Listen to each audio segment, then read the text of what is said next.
Turizm gün geçtikçe büyüyen, gelişen, globalleşen bir sektör. Bu yüzden turizmin bir ülkeye kazandırdığı ekonomik yararlar tartışılmaz bir gerçek. Gerek istihdam olanağı sağlaması, gerekse milli gelire ve ödemeler dengesine katkıda bulunması sebebiyle her ülke için vazgeçilmez ekonomik bir kaynaktır.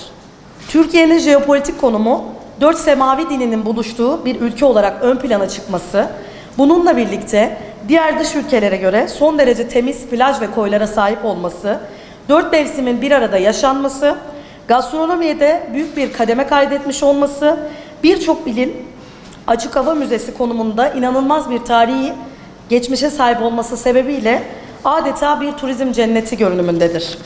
Tüm bu anlattığım bilgiler ışığında 15 Temmuz itibariyle yasallaşan Sayın Bakanımız Mehmet Nuri Ersoy Bey'in başkanlığında Türkiye Turizm Tanıtım ve Geliştirme Ajansı, tüm yönetim kurulu ile ülkemizin kalkınması ve uluslararası platformda sürekli tercih edilebilmesi için ivedilikle çalışacak ve önemli projeler üretecektir.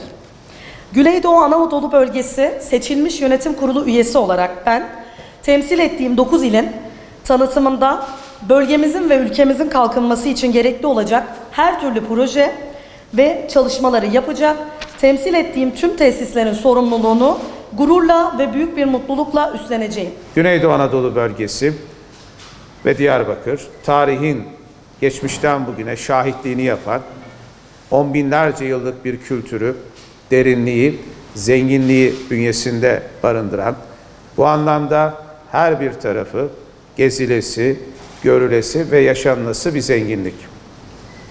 Doğal güzellikleri, kültürel birikimleri, insanlık tarihiyle yaşıt Diyarbakır'daki surları, buna bağlı ilk yerleşimi kapsayan Göbekli Tepe'den Körtüktepe'ye kadar bir uzanan çok önemli tarih dizgesi, inanç değerleri, ibadet yerleri, Dicle ve Fırat dahil bütün bir insanlığa medeniyet, bereket taşıyan bu büyük havzaları ve her açıdan geliştirilmeye müsait termal, sağlık, kongre, hobi ve doğa turizmi gibi çok önemli zenginlik alanlarımız var.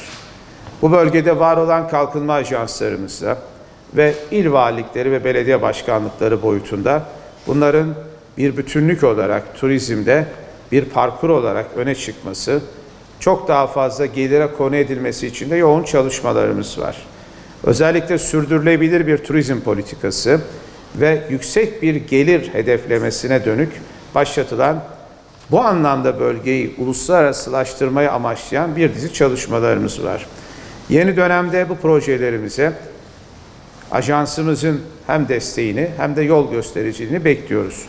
Bu anlamda bizi temsil eden ve sektörden gelen bir arkadaşımızın ajans yönetim kurulu üyesi olmasında büyük bir şans görüyorum. Ben kendisini tebrik ediyorum. Yeni dönemde başarılar diliyorum. Katkı veren ve 9 il boyutunda desteklerini esirgemeyen tüm baytaşlarımızı da içtenlikle teşekkür ediyorum.